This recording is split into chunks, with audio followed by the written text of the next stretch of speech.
Hello दोस्तों, आर्यभट्ट पाठशाला YouTube channel पे आप सभी लोगों का एक बार फिर से स्वागत है। अभी हम ट्रेन से संबंधित क्वेश्चन को सॉल्व कर रहे हैं, जो कि बिहार एसआई मेंस जो 24 अप्रैल को एग्जाम होने वाला है उसमें इस तरह के क्वेश्चन आते हैं। उससे क्वेश्चन तो सरल आते हैं, अब तक आए हैं, लेकिन ऐसा नहीं है कि क्वेश्चन टफ भी आ सकते हैं। तो ट्रेन पे जितने तरह के भी क्वेश्चन आते हैं जो मैं सब कुछ दो तरह के हमने पीछे कर चुके हैं। एक जो हमने किया है वो जो कोई ट्री है या पोल है या कोई स्टैटिक इंसान है, आदमी खड़ा है, उसको उस पर डिपेंड किया है। दूसरा किया है हमने कि प्लेटफॉर्म है या पुल है, जब उसको ट्रेन क्रॉस करती है तो उस तरह के प्रॉब्लम को हम लोग कैसे सॉल्व करते हैं। अब वो कर रहे हैं कि दो ट्रेन है ना, दो चलती हुई ट्रेन है। तो अगर उस तरह की जो चलती हुई ट्रेन को जब हम के आधार पे क्वेश्चन अगर आएगा तो उसको हम लोग किस तरह से सॉल्व करेंगे। तो उसको पहले उसमें जो चलती हुई ट्रेन पे आप ये उसका जो कंसेप्ट है पहले थोड़ा सा वो समझ लीजिए कि दो ट्रेन अगर चलती है तो अगर सेम डायरेक्शन में चलेगी, दोनों अगर सेम डायरेक्शन में होगी, है ना, अगर दो ट्रेन अगर एक ही डायरेक्शन में चलेगी, ठीक है, उस केस में जो ट्रेन की मान ली इसकी कुछ गति x किलोमीटर पर आवर है, x किलोमीटर पर आवर है इसकी गति, इसकी है y किलोमीटर पर आवर, इसकी है y किलोमीटर पर आवर। अगर डायरेक्शन सेम है, इसका जो सापेक्ष गति होगा यानी इफेक्टिव स्पीड जिसको बोलते हैं, इसकी जो सापेक्ष गति होगी ना ट्रेन की, वो होगी आपकी, दोनों का डिफरेंस हो जाएगा x minus y kilometre per hour, difference हो जाएगा, है ना। उसमें जिसका स्पीड ज़्यादा होगा उसको पहले लेंगे, जिसका स्पीड कम होगा उसको बाद में लेंगे। जब ये कब होगा, जब ट्रेन सेम एक ही डायरेक्शन में जा रही होगी दोनों ट्रेन, ठीक है, उस केस में इसका जो इफेक्टिव स्पीड है यानी कि जो सापेक्ष गति है वो हम लोग माइनस कर देंगे। इतना ये याद रखना है। दूसरा, अगर एक ट्रेन इधर से आ रही है, दूसरी ट्रेन इधर से ऐसे आ रही है, अगर डायरेक्शन अपोजिट है, इट मीन्स ट्रेन का जो डायरेक्शन है वो अपोजिट डायरेक्शन है, उस केस में जैसे ये x किलोमीटर पर आवर है ना, ये आपका y किलोमीटर पर आवर है स्पीड, बट डायरेक्शन जो है दोनों का देख रहे हैं जैसा कि आप अपोजिट है। तो इस केस में जो सापेक्ष गति है यानी इफेक्टिव स्पीड जो है ट्रेन का, वो हो जाएगा आपका सापेक्ष गति, वो हो जाएगा x plus y kilometre per hour. Clear है, x plus y kilometre per hour हो जाएगा ट्रेन का सापेक्ष गति। ये हो गया ट्रेन का गति पे असर पड़ेगा, है ना। जब एक ही डायरेक्शन में ट्रेन जाएगी उस केस में माइनस हो जाएगा स्पीड दोनों का, और जब अलग अलग अपोजिट डायरेक्शन से ट्रेन आएगी उस केस में स्पीड जो है दोनों का प्लस हो जाएगा। फिर कोई भी केस हो, सेम डायरेक्शन में हो या अपोजिट डायरेक्शन में हो, जो टोटल जो कुल दूरी होगी ना, याद कीजिए, याद रखिए, कुल दूरी जो होगी जो ट्रेन ट्रेवल करना है वो दोनों ट्रेनों की कुल लंबाई होगी। दोनों जो ट्रेन है, दोनों ट्रेनों की कुल लंबाई, दोनों ट्रेनों की जो कुल लंबाई होगी ना, वो टोटल डिस्टेंस होगा। यानी आपको जब टोटल डिस्टेंस होगा तो जो पहली ट्रेन की लंबाई है फिर जो दूसरी ट्रेन की लंबाई है, दोनों ट्रेन की लंबाई को जब ऐड करेंगे तो वो टोटल डिस्टेंस ट्रेवल करना पड़ेगा ट्रेन को, है ना। ये दो कंसेप्ट था इसमें। जब दो ट्रेन चलती हुई हो उस केस में कैसे प्रॉब्लम को सॉल्व करेंगे, इसके लिए आपको दो चीज़ याद रखना है, दो चीज़ समझना है। एक, अगर ट्रेन से एक ही दिशा में जा रही हो उस केस में जो सापेक्ष गति होगा ट्रेन का यानी इफेक्टिव या या रिस्पेक्टिव स्पीड होगा, वो दोनों के स्पीड को जो डिफरेंस होगा जो माइनस करेंगे वो हो जाएगा।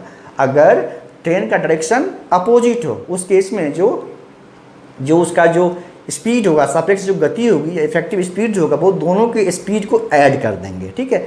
और किसी भी केस में जो कुल लंबाई जो ट्रेनों को ट्रैवल करना है या कुल दूरी जो ट्रेनों को तय करनी है, वो दोनों ट्रेन का जो लंबाई को ऐड कर देंगे, वो कुल दूरी हो जाएगी। ये आई थिंक समझ में आप लोग को आ गया होगा।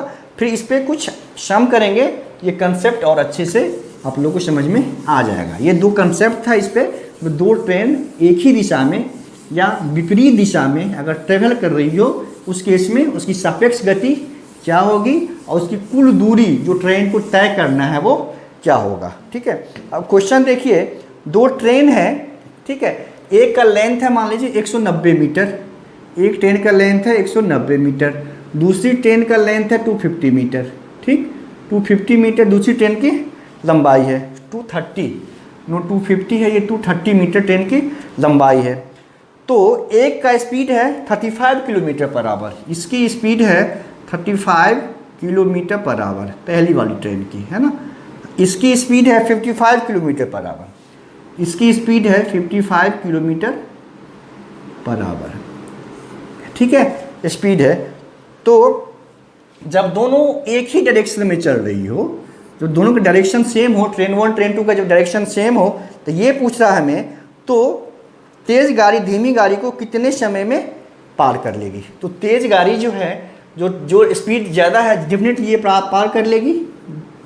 जब दोनों डायरेक्शन में, एक ही डायरेक्शन में चल रही है ट्रेन, तो डेफिनेटली ये थोड़ी देर में ये पार करेगी इस गाड़ी ट्रेन को, जिसका स्पीड कम है। ये क्वेश्चन ये पूछ रहा है, तो ये ट्रेन जो है इस ट्रेन को कितना देर में क्रॉस कर लेगा, है ना।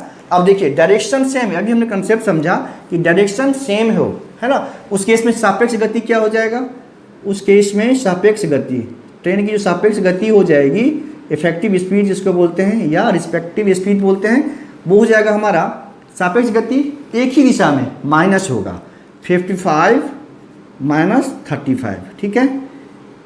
ये हो गया हमारा 20 किलोमीटर पर आवर, क्लियर है, 20 किलोमीटर पर आवर हो गया सापेक्ष गति, ठीक है।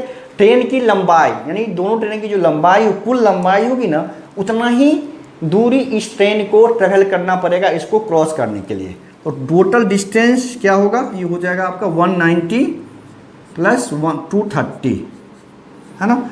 ये हो गया 0, 9 3 12, 1 420, ये हो गया आपका 420 मीटर, 420 मीटर हो गया डिस्टेंस, ट्रेन की कुल लंबाई। जो दूसरे वाले ट्रेन, जो ट्रेन स्पीड में, जिसकी स्पीड ज़्यादा है, उसको पहले वाले ट्रेन को क्रॉस करने के लिए जो कुल दूरी तय करनी है वो 420 मीटर। अब टाइम कितना लगेगा, तो टाइम मिनट में है, तो इसको क्या, ये हम देखिए इसको कन्वर्ट कर लेंगे हम किस में, किलोमीटर पर आवर को करते हैं हम लोग मीटर पर सेकेंड में, 5/18 हो जाएगा, 5/18 हो जाएगा यहाँ पे। तो यहाँ पे अगर कर लें तो ये 2 9 जा 2 10 जा, है ना, ये 50/9 हो जाएगा। तो आपको कुल टाइम कितना लगेगा, टाइम कितना लगेगा, डिस्टेंस अपॉन स्पीड हो गया हमारा 50 स्पीड हो गया ये d/t, ये 420 हो गया डिस्टेंस, ठीक है। और स्पीड क्या है 50/9, तो 50 ऊपर आएगा, 9 यहाँ आ जाएगा, तो ये कैंसिल होगा। मान लीजिए ये हो गया हमारा 9 2 जा 18, 9 2 जा 18 हो गया, और 9 4 जा 36, 137, 378/5 हो जाएगा। तो ये जो टाइम लगेगा 5 6 जा 35, 7 जा 35, 2 हो गया, 5 5 जा 25, 75.56 जा 30, मतलब 75.6 सेकेंड टाइम लगेगा, क्लियर है। 75.6 सेकेंड ही हमारा टाइम लगेगा इसको क्रॉस करने में, ठीक है। अब समझ में आ गया होगा। ये था क्वेश्चन था, जब दो ट्रेन एक सेम ही डायरेक्शन में जा रही हो, तो जिस ट्रेन की स्पीड ज़्यादा है उसको कम स्पीड वाली ट्रेन को क्रॉस करने में कितना टाइम लगेगा।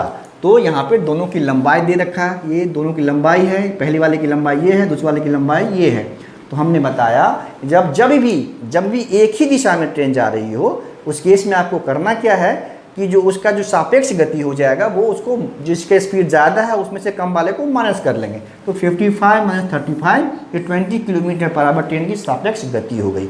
और ट्रेन की लंबाई ऐड होगी किसी भी केस में, या तो एक दिशा में जा रही हो या अपोजिट डायरेक्शन में जा रही हो, विपरीत दिशा में ट्रेन ट्रेवल कर रही हो, जो कुल दूरी होगी ना, वो दोनों ट्रेनों की कुल लंबाई होगी, ये याद रखना है। जो किसी भी ट्रेन को जो कुल दूरी तय करनी होगी दूसरे वाले को क्रॉस करने के लिए, उसको दोनों ट्रेन की जो कुल लंबाई होगी उसको हम लोग ऐड कर देंगे, तो वो कुल दूरी हो जाएगी। अगर एक ही दिशा में ट्रेन जा रही हो, इफेक्टिव स्पीड जो होगा वो दोनों का डिफरेंस हो जाएगा। अगर अपोजिट डायरेक्शन में जा रही हो ट्रेन, इफेक्टिव स्पीड जो हो जाएगा वो दोनों स्पीड को ऐड कर देंगे, तो वो स्पीड हो जाएगा। तो फिर देखेंगे किलोमीटर पर आवर में है, उसको मीटर पर सेकेंड में कन्वर्ट करेंगे, क्योंकि यूनिट ध्यान देना है, यूनिट सेम होना चाहिए। अगर टाइम ये डिस्टेंस मीटर में है तो ये मीटर पर सेकेंड में स्पीड होनी चाहिए, है ना। अगर ये किलोमीटर में है तो फिर उसको किलोमीटर पर आवर में ही रहने देंगे। तो आपको क्वेश्चन को सॉल्व करते वक्त, क्वेश्चन को पढ़ते टाइम ये जरूर ध्यान देना चाहिए कि यूनिट क्या है। अगर आप यूनिट ध्यान नहीं देंगे तो क्वेश्चन सॉल्व अगर हो भी जाएगा तो आंसर नहीं आएगा। तो सबसे पहले क्वेश्चन को पढ़ते टाइम आपको यूनिट जरूर ध्यान देना है। अगर किलोमीटर पर आवर में है और दूसरा वाला मीटर में है, उसको कन्वर्ट कर लेना है। आपको पता है कि कैसे कन्वर्ट करते हैं। किलोमीटर पर आवर से जब मीटर पर सेकेंड में हमें कन्वर्ट करना हो तो 5/18 से मल्टीप्लाई करेंगे।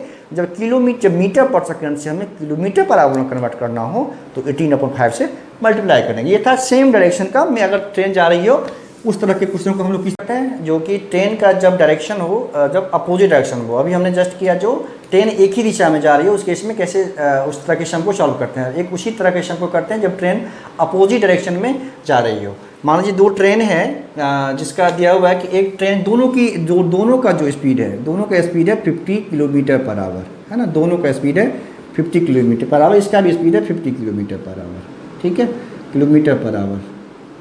अब एक का लेंथ है 250 मीटर और दूसरे का लेंथ है 260 मीटर। तो अगर दोनों का डायरेक्शन अपोजिट है तो ये हमें क्वेश्चन में पूछ रहा है कि जब दोनों का डायरेक्शन अपोजिट हो, दो ट्रेन जब विपरीत दिशा से आ रही हो तो दोनों एक दूसरे को कितना देर में क्रॉस कर लेगी। हमें इससे पहले किया हमने, जब सेम डायरेक्शन में स्पीड जब ट्रेन जा रही हो तो डेफिनेटली उस केस में क्या होगा, जो ट्रेन ज़्यादा तेज़ चल रही है वो उससे धीमी गति से चलने वाली ट्रेन को क्रॉस कर लेगी। लेकिन यहाँ पे जो अपोजिट होगा तो दोनों एक दूसरे को क्रॉस करेगी। प्रोसेस सेम है। उसमें क्या होगा, फिर वही सापेक्ष गति क्या हो जाएगा, जब अपोजिट डायरेक्शन। अभी हमने क्या किया था उससे पहले याद कीजिए, जब पहले किया था हमने, अभी जस्ट सम को सॉल्व किया है कि उस केस में जब एक ही दिशा में जा रही हो ट्रेन तो उसका स्पीड माइनस हो जाता है। लेकिन अब क्या होगा, सापेक्ष गति मैंने बताया, उस केस में सापेक्ष गति क्या हो जाएगा, इस केस में ये हो जाएगा, ऐड कर देंगे। जब ट्रेन का डायरेक्शन अपोजिट हो तो 50 + 50 क्या हो जाएगा, 100 किलोमीटर पर आवर हो गया आपका सापेक्ष गति, तो इफेक्टिव स्पीड ट्रेन का।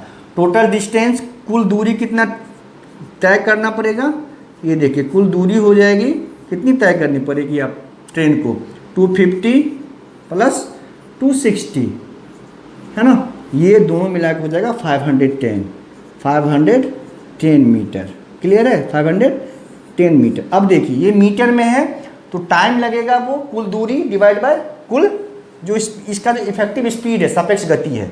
इसको क्या कर लेंगे, पहले 100 को मल्टीप्लाई कर लेंगे 5/18 से, क्योंकि इसको मीटर पर सेकेंड में कन्वर्ट करना है हमें, है ना। ये देखिए 2 9 जा 250, ठीक है, और कैंसिल नहीं होगा, ये हो गया 250/9 मीटर पर सेकेंड अब स्पीड हो गया।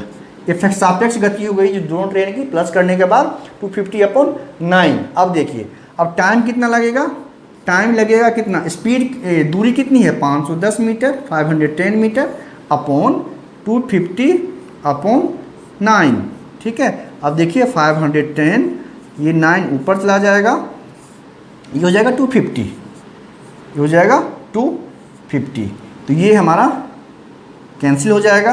अब ये हो गया हमारा 9, फिर 9 5 जा 45, 9 5 जा 45/250, तो जो आएगा ये 250, 10 अगर इसको डिवाइड कर लेंगे तो 10 पॉइंट समथिंग आएगा, 250 259 कितना आएगा, इसको 25 से डिवाइड कर लें हम 459 को, है ना, 459 को, तो 250 10 जा हो जाएगा, ये 1 हो गया 250, ये आपका 20 हो गया 209, तो 8 जा हो गया, ये आपका 8 जा हो गया 200, 9 हो गया, पॉइंट आ गया 90, तो आप 225 3 जा कर सकते हैं, 25 3 जा 75 कर सकते हैं, मतलब आपका 18.3 हो जाएगा। ये 18.3 इसका सेकेंड आंसर हो जाएगा,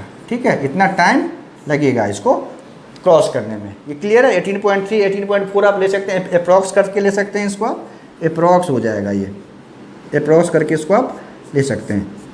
जो क्लियर हो गया होगा कि कैसे करना है, जब ट्रेन एक ही दिशा में जा रही हो, ट्रेन अपोजिट डायरेक्शन में जा रही हो उस केस में कैसे सम को सॉल्व करते हैं, एक दूसरे को क्रॉस करना है ट्रेन को।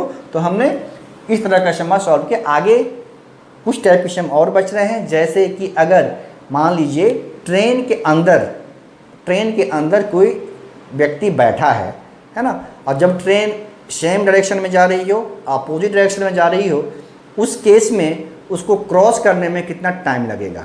दोनों ट्रेन चल रही हो और ट्रेन में बैठा, ये तो हमने किया कि ट्रेन को एक दूसरे को क्रॉस करने में कितना टाइम लग रहा था, है ना, जब ट्रेन सेम डायरेक्शन में जा रही हो या अपोजिट डायरेक्शन में जा रही हो। अब एक टाइप का सम है जब ट्रेन में मान लीजिए कोई व्यक्ति किसी एक ट्रेन में एक व्यक्ति बैठा हो और दूसरी ट्रेन जो है उसको क्रॉस करना हो। अब जब अपोजिट डायरेक्शन में जाएगी या सेम डायरेक्शन में जाएगी, उस केस में दूसरी वाली ट्रेन जो है उस व्यक्ति को, ट्रेन को नहीं, व्यक्ति को कितने देर में क्रॉस करेगी। ये हमें इस टाइप का क्वेश्चन करेंगे अगली क्लास में। अगर आप लोगों को ये जो मैंने बता रहा हूँ ट्रेन से संबंधित या ट्रेन पर आधारित प्रश्न अगर आपको समझ में आ रहा हो और आपको पसंद आ रहा हो तो ये जो क्लासेज है, हमारा यूट्यूब चैनल है आर्यभट्ट पाठशाला, उसको लाइक, सब्सक्राइब और शेयर अवश्य करें। धन्यवाद।